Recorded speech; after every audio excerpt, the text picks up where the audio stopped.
साथियों, भगवान श्री कृष्ण और राधा के बीच में कुछ बातें हो रही है और वो बातें मुझे इतना प्रभावित किया कि सोचा आपसे शेयर किया जाए। कृष्ण राधा से बिछड़े फिर नहीं मिले। एक दिन स्वर्ग में अचानक दोनों एक दूसरे के सामने आ गए। विचलित सा कृष्ण और प्रसन्न चित्त सी राधा। कृष्ण इसलिए विचलित थे क्योंकि वो प्रेम से अलग होकर गए थे। राधा इसलिए प्रसन्न चित्त थी क्योंकि प्रेम से डूबी हुई थी। राधा मुस्कुराई, कृष्ण सकपकाए। इससे पहले कुछ बोल पाते कृष्ण, बोल उठी राधा, कैसे हो द्वारिकाधीश। आप अपने बच्चों को चुन्नू मुन्नू पप्पू के नाम से बुलाते हो। एक दिन उसको उसी के नाम से बुलाओगे तो उसको लगेगा कि पापा नाराज हैं। कैसे हो द्वारिकाधीश। जो राधा उन्हें कान्हा कान्हा कहकर बुलाती थी, उनके मुंह से द्वारिकाधीश का संबोधन कृष्ण को अंदर तक घायल कर गया। फिर भी अपने आप को संभाल लिया। बोले, राधा, मैं तो आज भी तुम्हारे लिए कान्हा हूँ। तुम द्वारिकाधीश मत कहो। आओ बैठते हैं। कुछ मैं अपनी कहता हूँ, कुछ तुम अपनी कहो। सच कहूँ राधा, जब भी तुम्हारी याद आती थी ना, इन आंखों से आंसुओं की बूंदें निकल आती थी। राधा बोली, मेरे साथ ऐसा कुछ भी नहीं हुआ। ना तुम्हारी याद आई, ना कोई आंसू बहा, क्योंकि हम तुम्हें भूले ही कहाँ थे जो तुम्हारी याद आए। और इन आंखों में तो तुम रहते थे। कहीं आंसुओं के साथ निकल न जाओ, इसलिए रोते भी नहीं थे। कुछ कड़वे सत्य सुन पाओ तो सुनाऊं।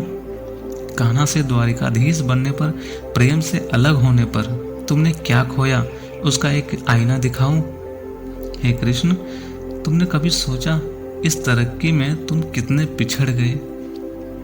यमुना के मीठे पानी से जिंदगी शुरू की और समुद्र के खारे पानी तक पहुंच गए।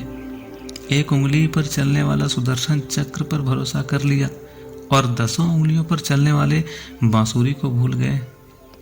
कृष्ण, जब तुम प्रेम से जुड़े थे ना, तब उंगली उठाकर गोवर्धन पर्वत लोगों को विनाश से बचाती थी। प्रेम से अलग होने पर वही उंगली क्या क्या रंग दिखाने लगी। सुदर्शन चक्र उठाकर विनाश के काम आने लगी।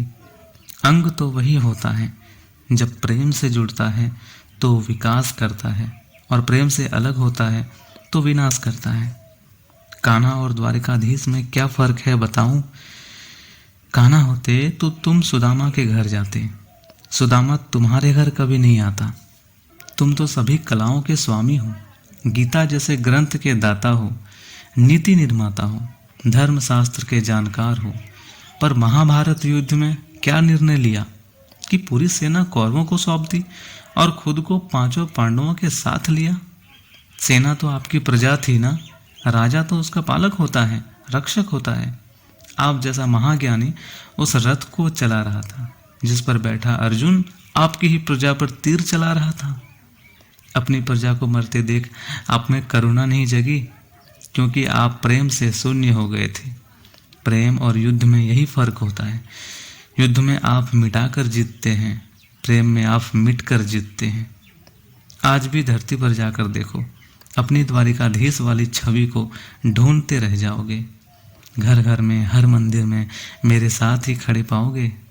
आज भी लोग गीता की बात करते हैं, उनके नित्य नियम पाठ करते हैं, पर धरती के लोग युद्ध वाले द्वारिकाधीश को नहीं, प्रेम वाले कान्हा पर भरोसा करते हैं। और जिस गीता में मेरा दूर दूर तक नाम नहीं, आज उनके समापन पर राधे राधे करते हैं। हे द्वारिकाधीश, अंतिम सत्य सिर्फ प्रेम है, इससे बढ़ के कुछ नहीं। बस